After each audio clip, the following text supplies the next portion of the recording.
Hello friends, in this video we will discuss a very important thermodynamic property or function or behavior known as free energy or Gibbs free energy or Gibbs free energy function or free energy function। इसका जो symbol है वो G है, right? G और mathematically G क्या है, ये H minus TS के इक्वल है। सो G is the free energy of a matter. जैसे हमारे पास क्या है, लेट्स से पेट्रोल है जो गाड़ी में यूज करते हैं, वो मैटर है पेट्रोल। ये हम क्या कहते हैं आपका ये इंटरनल कंबस्टन इंजन का सिलेंडर है यहाँ पर, ठीक है, सिलेंडर जैसे हम कह देंगे सिलेंडर। ओके, इसमें लगा होता है क्रैंक पिस्टन, ये वो जो कुछ भी है, इसमें पेट्रोल है, राइट? पेट्रोल, और पेट्रोल को जला करके हमने क्या है, उसको जो एनर्जी प्रोड्यूस होगी, हीट एनर्जी, राइट, उसको वर्क में कन्वर्ट करना है, यूजफुल वर्क में कन्वर्ट करना है। तो किसी भी मशीन में जो फ्यूल मैटर यूज करके उसकी एनर्जी को यूज करना चाहते हैं, तो पहले उसको हमको हीट में कन्वर्ट करना पड़ता है, हीट एनर्जी में चेंज करना पड़ता है उसको।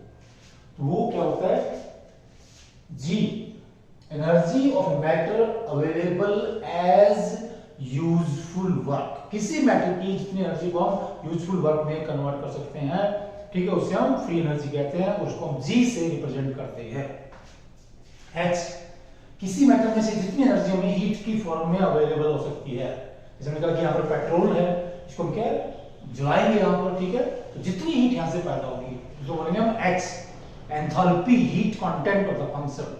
T is the temperature in Kelvin at which the system is operating, and H हमने बता दिया H क्या है, एंथैल्पी है। S is the entropy, means disorder, ठीक है, कि उसमें कितना रैंडमनेस है सिस्टम के अंदर, मैटर के अंदर, S।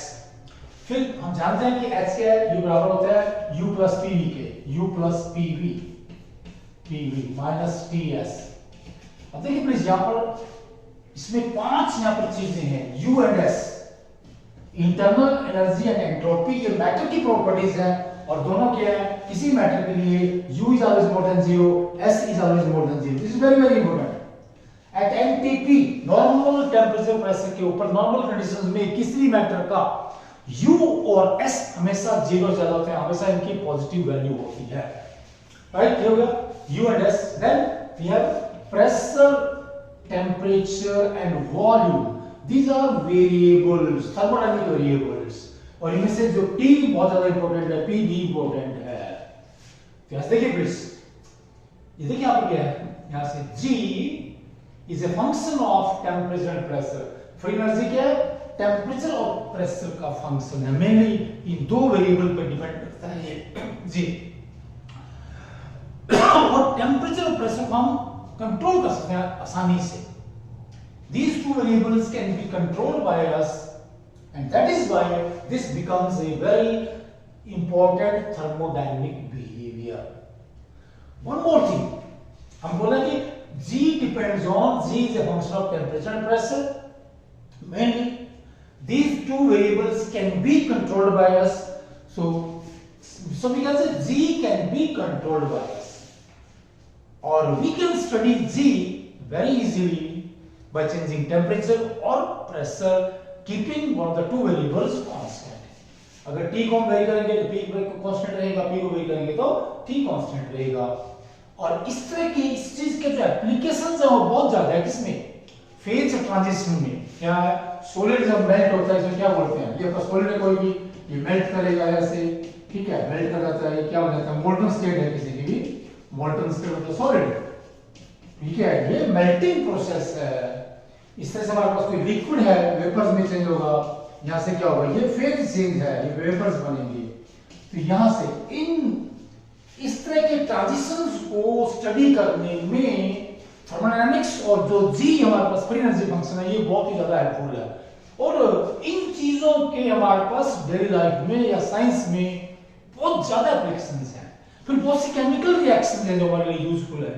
तो उन केमिकल रिएक्शंस के दौरान फ्री एनर्जी कैसे चेंज होगी, इसको स्टडी करना भी हमारे लिए बहुत ही ज्यादा यूजफुल है। जैसे एक रिवर्सिबल सेल में किसी भी इलेक्ट्रोकेमिकल सेल में क्या रिवर्सिबल सेल रिएक्शन होती है, और रिवर्सिबल सेल रिएक्शन के दौरान जो रिडॉक्स रिएक्शन है उसकी जो फ्री एनर्जी है, डिक्रीजिंग फ्री एनर्जी है, वो इलेक्ट्रिकल एनर्जी में कन्वर्ट हो जाता है। एंड इलेक्ट्रिकल एनर्जी हमारे लिए बहुत ज्यादा यूजफुल है। अब जानते हैं कि जो बैटरी है या जो ड्राई सेल है उसको बहुत जगह यूज करते हैं, बहुत जगह यूज करते हैं। तो इस तरह कह सकते हैं कि ये जो थर्मोडायनामिक हमारे पास है ये बहुत ही एक इंपॉर्टेंट साइंस है, और जी जो थर्मोडायनामिक वेरिएबल्स है, थर्मोडायनामिक फंक्शन है, ये उनमें सबसे ज्यादा इंपॉर्टेंट है। तो हमने यहाँ पर देखना क्या है कि, और एक बात क्या है, देखिए हम जानते हैं कि U इंटरनल एनर्जी कहां से आया फंक्शन, ये जो इंटरनल एनर्जी है ये क्या है, फर्स्ट लॉ हमारे पास जो है ना, फर्स्ट लॉ किसका, थर्मोडायनामिक्स का, उसकी देन है ये कि energy can neither be created nor destroyed, but one form of energy can be changed into another form, and the most fundamental form of energy is stored in the matter. सबसे पहले क्या हमारे पास जो energy available है उसको use कर रहे हो क्या है, किसी मैटर के अंदर स्टोर होती है, उसे क्या होता है इंटरनल। दूसरा क्या है एंट्रोपी, ये भी क्या मैटर के अंदर स्टोर्ड है। डिसऑर्डर, हर एक मैटर में कुछ ना कुछ डिसऑर्डर प्रेजेंट होता है, जिसे क्या बोलते हैं एंट्रोपी बोलते हैं, एंट्रोपी बोलते हैं। फिर टेम्परेचर को, प्रेशर को चेंज करने से ये कैसे चेंज होगा, हम जानते हैं एक फंक्शन हमारे पास है कि dg is equal to dg vdp minus sdT। ये एक बहुत ही इंपॉर्टेंट थर्मोडायनामिक रिलेशनशिप है, इसे बोलते हैं एग्जैक्ट डिफरेंशियल। तो क्या लिखते हैं हम, देखिए please, change in free energy is equal to, it depends on change in pressure and change in temperature. अब जितने ज्यादा हमारे पास से कोई भी मोस्टली जो प्रोसेस होते हैं, जैसे हमने कहा था कि फेज ट्रांजिशंस है या केमिकल रिएक्शंस हैं, उनके दौरान मोस्टली जो प्रेशर है वो कांस्टेंट रहता है। तो क्या बन जाएगा ये, when dp is 0, so dg is equal to minus sdt, very very important। और यहाँ से ले लेंगे कि dc over dt is equal to minus s। मतलब प्लीज देखिए, टेम्परेचर चेंज करने से फ्री एनर्जी में चेंज होता है। So with change of temperature of any matter, its free energy changes। हमने इसको ग्राफिकली दिखाना है ऐसे, देखिए प्लीज, अगर हम ग्राफ बना के दिखाते हैं कि with change of temperature, free energy of every matter changes and free energy decreases। क्यों डिक्रीज करते हैं, देखिए यहाँ पर भी है कि delta G is equal to delta S minus T delta S। Delta S change in entropy, जब भी टेम्परेचर बढ़ाएंगे पॉजिटिव आएगा, एंट्रोपी बढ़ती है, ये पॉजिटिव है, टेम्परेचर बढ़ेगा, फैक्टर बढ़ेगा, बढ़ेगा हमेशा मैथमेटिकली। इसलिए क्या है, ये जो है चेंज इन जो फ्री एनर्जी नेगेटिव आएगा, जब फ्री एनर्जी लगातार घटेगी। ग्राफिकली हम इसको दिखा सकते हैं ऐसे, ग्राफिकली देखिए प्लीज, यहाँ पर क्या है, इधर हम टेम्परेचर बढ़ाएंगे, ये आपका क्या है फ्री एनर्जी है, ये G है यहाँ पर प्लीज, ये कोई भी गैस है, तो किसी भी गैस की फ्री एनर्जी लगातार टेम्परेचर बढ़ाने से कम होती है ऐसे प्लीज। और यहाँ पर क्या है, डिसऑर्डर बहुत ज्यादा है, किसके अंदर, गैस के अंदर, इसलिए इसकी फ्री एनर्जी में जो डिक्लाइन है, जो कमी आ रही है, बहुत ज्यादा फास्ट आती है। There is a very rapid change, very fast change, very fast decline in the free energy of any gas with increase of temperature। मतलब उसमें जैसे टेम्परेचर बढ़ेगा, जो फ्री एनर्जी है या जो एनर्जी वर्क में कन्वर्ट हो जाती है, उसकी वैल्यू लगातार घट रही है, क्योंकि ये जो एनर्जी जो अवेलेबल नहीं है वो बढ़ रही है लगातार, यहाँ से देखिए प्लीज, वो यहाँ पर बढ़ रही है। गैस के इसमें बहुत ही ज्यादा है, ये क्या आपने कहा गैस का है, दूसरा किसका है यहाँ से देखिए, ये लिक्विड गैस है, लिक्विड में क्या है काफी फास्ट हो रही है, ठीक है, लिक्विड भी यही है। लेकिन जो हमारे पास कोई सॉलिड होगा उसमें भी कम होगी, लेकिन उसमें देखिए ये थोड़ा जो डिक्रीज है एनर्जी में काफी वो कम है। ये लाइन किसका ही है, इस लाइन हमारे पास सॉलिड की है, और यहां से देखा था, यहां से देखिए ये वाली ये किसकी है, लिक्विड की है, लिक्विड की लाइन है यहाँ पर लिक्विड, और ये जो लाइन है जो फास्ट आ रहा है बिल्कुल, जिसमें स्लोप बहुत ही ज्यादा है, वो किसके लिए है, ये गैस के लिए लाइन है, ठीक है, गैस के लिए लाइन है। फिर हमारे पास एक मैथमेटिकल इक्वेशन है, Gibbs-Helmholtz equation, with which we can mathematically study how the free energy change during a process or during a reaction changes with change of temperature. तो ये जो गिब्स हेल्महोल्ट्ज इक्वेशन है उसको हम राइट भी कर सकते हैं या सीधा यहाँ पर दिखा भी सकते हैं, ठीक है। गिब्स हेल्महोल्ट्ज इक्वेशन तो हमने अभी लिखा था, ये देखिए प्लीज, ये जो हमारे पास है यहाँ पर यहाँ से क्या दिखा देंगे, so this curly delta g, ऐसे curly delta g और curly t at constant pressure is equal to minus delta s, ठीक है। अगर यहाँ से क्या डेल्टा s की वैल्यू यहाँ से निकाल दे, इसमें से डेल्टा s यहाँ से देखिए प्लीज क्या दे दीजिए, माइनस टी डेल्टा s कर लीजिए, या minus delta s is equal to इसमें delta g minus delta x over t, ठीक है, ओवर t कर लीजिए। अब इसमें ये माइनस डेल्टा s यहाँ से ये जैसे 1 यहाँ पर दिखा दिए 2 है, यहाँ पर ये 3 है, राइट। इसमें से तो 2 और 3 कंपेयर कर देंगे हम, 2 और 3 कंपेयर करने से क्या कर लेंगे यहाँ पर ये यहाँ से आ जाएगा यहाँ पर ये, तो देखिए प्लीज, ये गिब्स हेल्महोल्ट्ज इक्वेशन है, दैट इज योर 2 और 3 कंपेयर करने पर delta g minus delta h over t, याद है नहीं, अभी हमने किया था, तो t को ऊपर ले आइए यहाँ से t, ठीक है, और डेल्टा h को इधर ले आइए please, delta h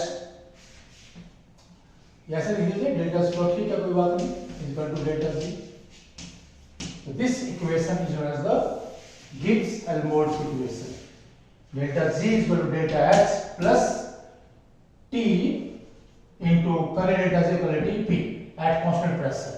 Well, this equation, this mathematical equation, no, देखिए this, in thermodynamic calculations, mathematics plays a very important role.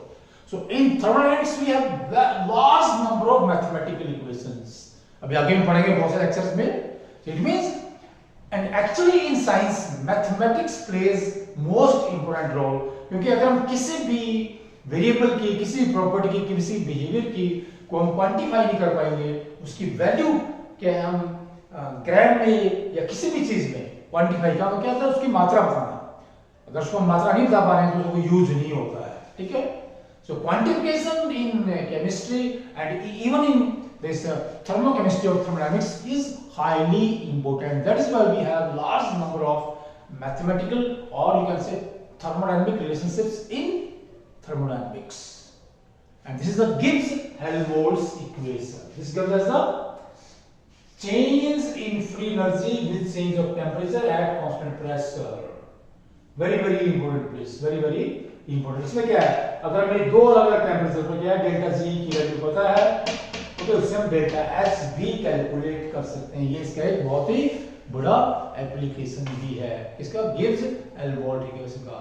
तो गिब्स-हेल्महोल्ट्ज इक्वेशन है जो क्या देती है, change of free energy with change of temperature during any process in chemistry. तो chemistry में क्या है, दो तरह के प्रोसेस होते हैं मोस्टली, एक तो हमारे फिजिकल प्रोसेस है, दूसरे केमिकल प्रोसेस है। फिजिकल प्रोसेस में क्या है, melting of ice, evaporation of water, एक बहुत ही दो कॉमन हमारे पास फिजिकल चेंजेस है या फेज ट्रांजिशन है। दूसरा we have thousands of chemical reactions, out of those reactions we use many reactions in our daily life. Okay please, thanks, नमस्कार।